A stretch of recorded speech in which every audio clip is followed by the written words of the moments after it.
Police Officer Kim Balsanti of the New York, New Jersey Port Authority Police Department.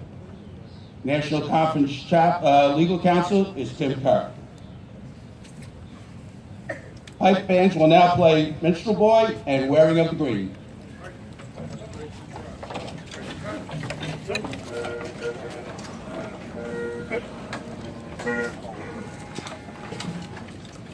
Ready? By the center. Quick march.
Thank you, guys. Our first speaker this evening is the president of the National Conference of Law Enforcement Emerald Societies, Joseph J. Keenan.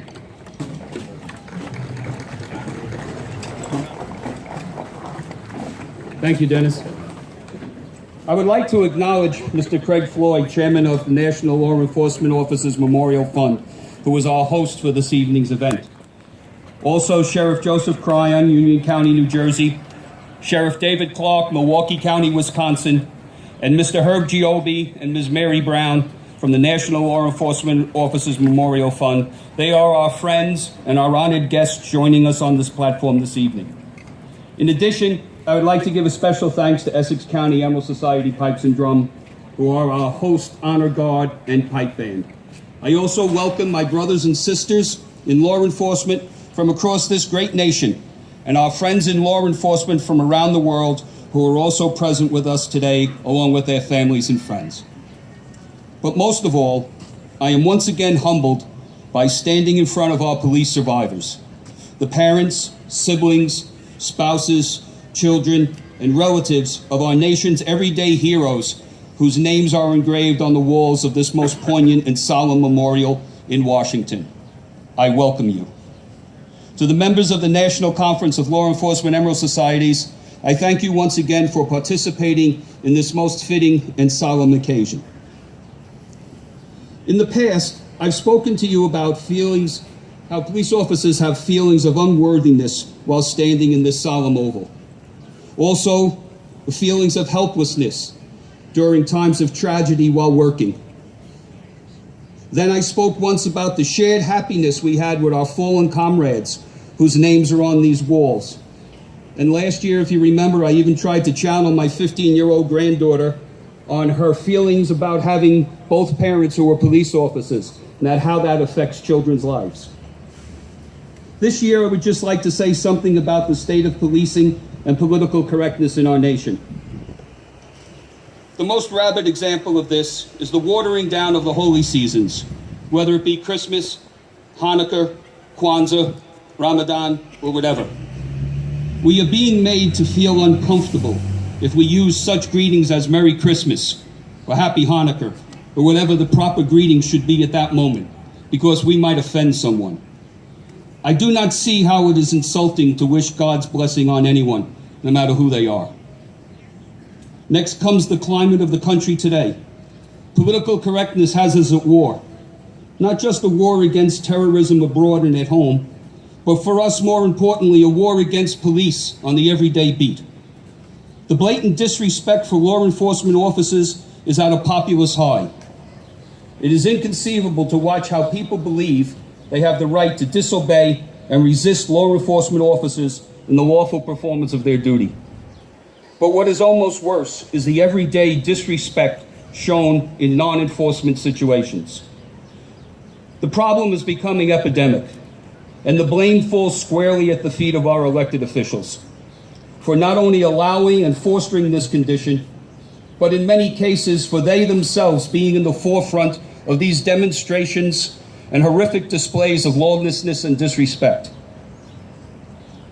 I want to ask you, how many times in the past year have we witnessed so-called community leaders and politicians spewing hate and falsehoods before facts could be manifested? And when proven wrong, how many apologies have been issued? I'll ask you another thing. When was the last time you saw a presidential representative at the funeral of a slain officer, compared to them marching in front of demonstrations in support of criminals and against police? The greatest country ever to exist on this earth is in danger of failing, and it is because we are rotting from the top down. One of the primary objectives of subversive organizations is to infiltrate and create unrest in the community. Think about it and tell me this is not happening now. But even with all of that said, I still believe. I believe we can take our country back. I sense a rumbling of the good people that this might be happening and is happening now. We need to be active in our communities and use our strongest weapon, our vote. Be diligent, do your homework, and vote for the candidates that will reverse this calamity before it worsens. I'm not telling you who to vote for. Let your minds and your hearts do that. But I'm saying we need a change. A change from the socialistic and progressive attitude that prevails in Washington and across this country today, and one that they want to perpetuate.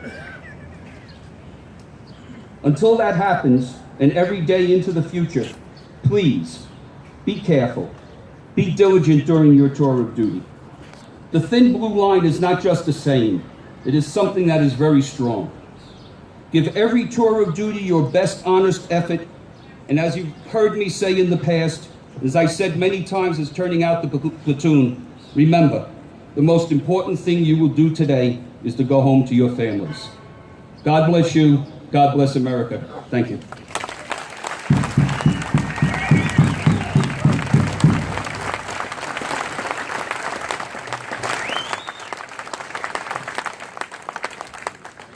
Thank you, Joe. The Essex County Emerald Pipe Band, under the command of Pipe Major Sim, will now play Drummers Lost.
Thank you. I would now like to introduce our next speaker, Joe Cryan, Sheriff, Union County, New Jersey.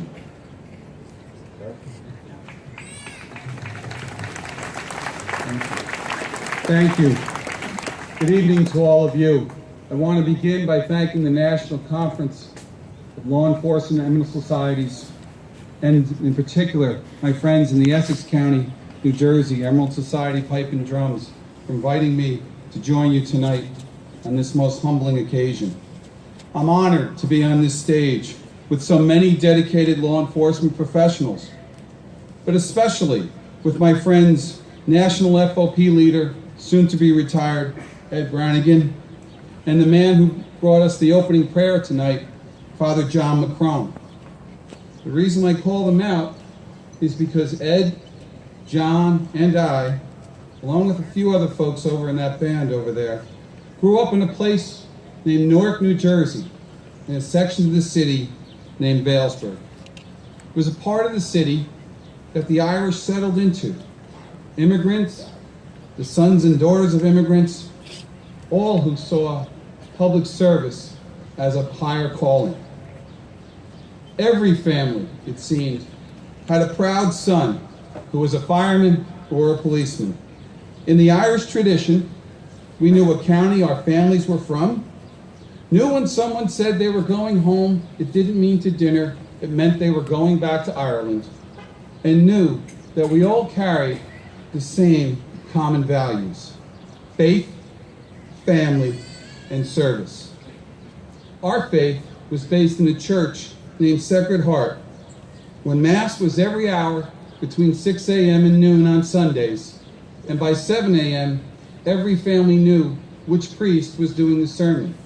Because you see, part of it was it going to be a good sermon or long-winded that day? And it was part of the Irish experience to know exactly who the priests were. Must read wasn't Facebook posts or People magazine. It was the parish bulletin, because everybody needed to know the news and needed to know what was going on. For us, the church was the foundation of our lives. All our families knew each other.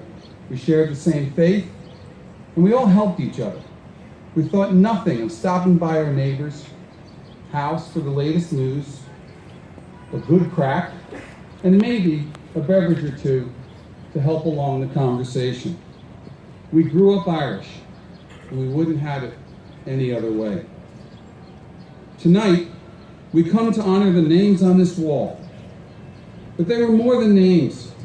They were children of parents, loves of many, and everyday people who contributed so much to the greater good. They had voices they still carry among us, voices we can hear, voices from this wall. One of those voices was Abby Paulette. Abby Paulette's name is located over on panel 34, row 17. I had the chance to engrave it today. Abby was a police officer in the city of Plainfield, in the county of Union, where I have the privilege of being the sheriff today. The call came out that there were shots fired in the apartment complex, and Abby, along with her partner, responded as the call said to do. There was an ID and a description of a suspect put out over the air, and Abby pulled up, noting and seeing the suspect on the street. As she got out of the car, the suspect pulled a weapon. And for the next 30 minutes, Abby Paulette had to beg for her life. Twice, at least twice, screaming, "I want to live," while a suspect held a gun to her head. And after a half an hour, for reasons and only God's good grace, the suspect chose to take Abby's life. Moments later, that suspect's life was ended. For everyone on this wall who shared so much more than just this place of honor. Like Abby, who had 2 children, they had loved ones in their lives. Loved ones who would be loved by so many in the days ahead. Loved ones who can still, at this moment in time, hear their voices from this wall. Now, if they were Irish, They loved their fathers sometimes, their mothers always. Brothers and sisters shared joys, teasing, smiles, and sorrows, shadows together in life for all of life's journeys. These names, these heroes, they walked our path, only they would walk first to ensure the safety of our steps. The difference for them is that they were called by God to die as heroes. They missed out on achieving more in life, watching children grow, a spouse's love for all eternity, a family that could have seen so much more. There were promises unkept, resentments unresolved, regrets unfulfilled. They shared in life the burdens we have, the cares we carry.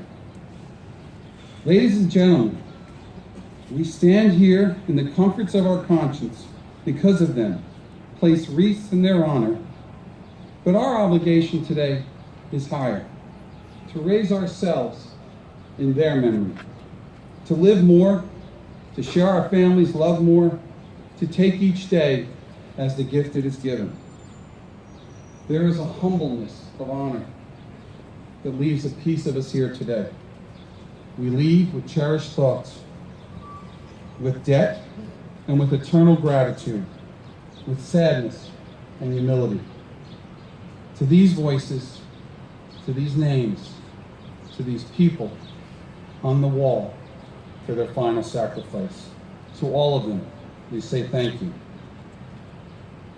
There is a show, I'll be another minute, I promise. Okay? There is a show, and if you haven't seen it, it's a little dated, it's called Band of Brothers. It's coming up on Memorial Day, and they'll play it a lot. If you haven't seen it, it's based on a book by Stephen Ambrose. It's a 14-part miniseries that chronicles the story of Easy Company, part of the 101 Airborne, through its incredible story of the European theater in World War II.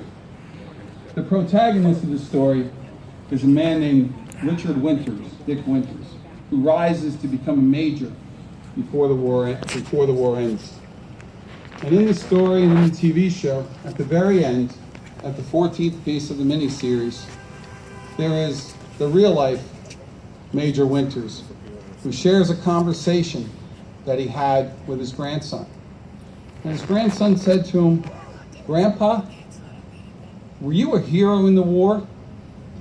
And Winters takes a moment and reflects and says, "No, but I served in the company of heroes." Ladies and gentlemen, today we stand in the company of heroes. The heroes who stand before us in uniform, the heroes who protect our communities each day, and the heroes on the wall, whose voices remind us of the ultimate sacrifice and remind us all to live more, love more, and enjoy each day as the gift it can be. God bless you, and God bless these heroes on the wall.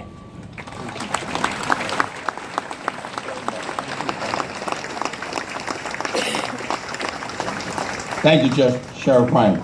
The mass bands will now play Sean South and Kelly Boy.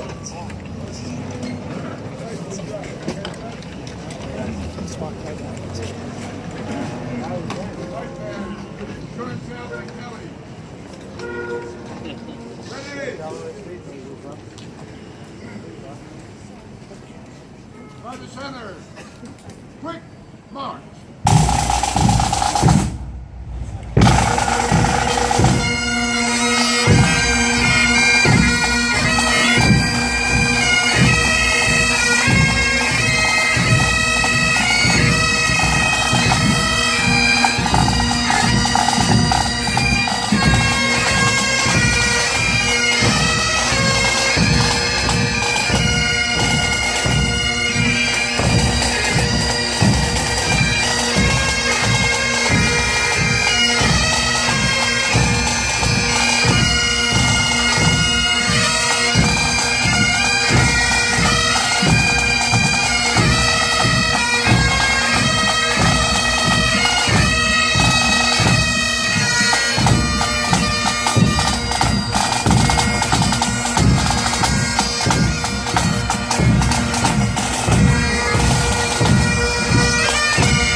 Thank you. At this time, I would like to introduce Mr. Herb Giobbe, the Chief of Staff of the National Law Enforcement Officers Memorial Foundation.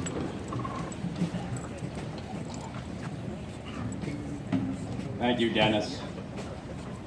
I'm so glad we were able to bring you such great weather this evening, although quite frankly I'm beginning to worry that the good Lord has permanently marked on his calendar May 14th, Washington, D.C., late afternoon rain. It never fails, does it? You know, but it's a gorgeous evening here. Seriously, on behalf of Craig Floyd and our board of directors, it gives me great pleasure to welcome you to the National Law Enforcement Officer Memorial. We are truly honored to have you here again this year. For us at the Memorial Fund, this year's Police Week is somewhat bittersweet, because we are all here to honor the 252 men and women whose names we dedicated last night at that beautiful candlelight vigil. And of course, we're also all here to honor the other 20,537 officers whose names grace these memorial walls. But this year, I would suggest that it's also a time for the law enforcement community to reflect and be proud of two major accomplishments. It is hard to believe, but this year we celebrate the 25th anniversary of this memorial. Many years ago, a very young Craig Floyd, who had just graduated from George Washington University, went to work for a congressman by the name of Mario Biaggi, who was the most highly decorated officer in the New York City police force when he retired. Congressman Biaggi and Craig became the go-to guys for law enforcement issues on Capitol Hill. Noting that there was nothing in our nation's capital honoring the men and women in law enforcement who made the ultimate sacrifice, Craig and Mr. Biaggi got legislation passed in 1984 authorizing the creation of this memorial. Over the next 7 years, $12 million was raised from more than 1 million donors across this country to build this beautiful memorial. So on October 15th, 1991, 25 years ago, literally in this very spot, the memorial was dedicated by George Herbert Walker Bush. At that time, the names of 12,669 law enforcement officers were inscribed on these walls. It took over 24 hours to read all of the names at that dedication. I found it fascinating to go back and read a few of the remarks made then by President Bush in his dedication proclamation. He said in part, "Each and every day of the year, and at every hour of the day, our nation's law enforcement officers walk the thin blue line, putting themselves in harm's way to protect the lives and the property of their fellow Americans. Statistics provided by the Department of Justice underscore the risks and sacrifices that they accept for our sake. On average, one officer dies in the line of duty every 57 hours. That is 157 law enforcement personnel each year. Another 20,000 are injured, and some 60,000 are assaulted. Because such numbers, like news headlines, can too often belie the reality of human suffering, we must always remember that each of these officers is a beloved son or daughter, a husband or wife, a sister or brother, a mother or father, or a friend."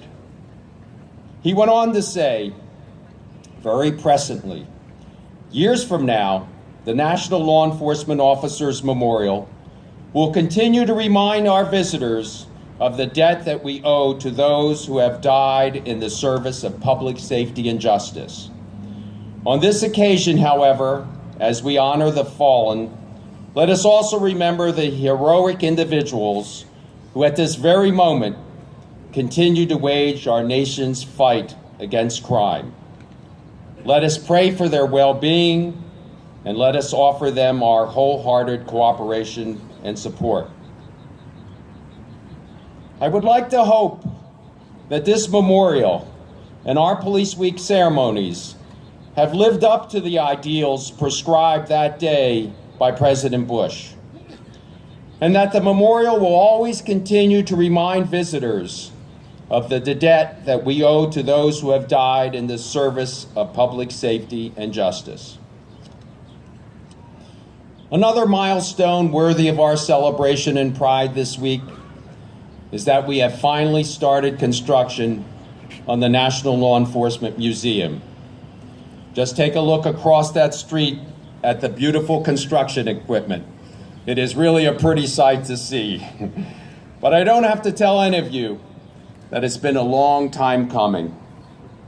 It was in the late 1990s that our board of directors got together and decided that they needed to do more than operate the memorial and hold Police Week activities.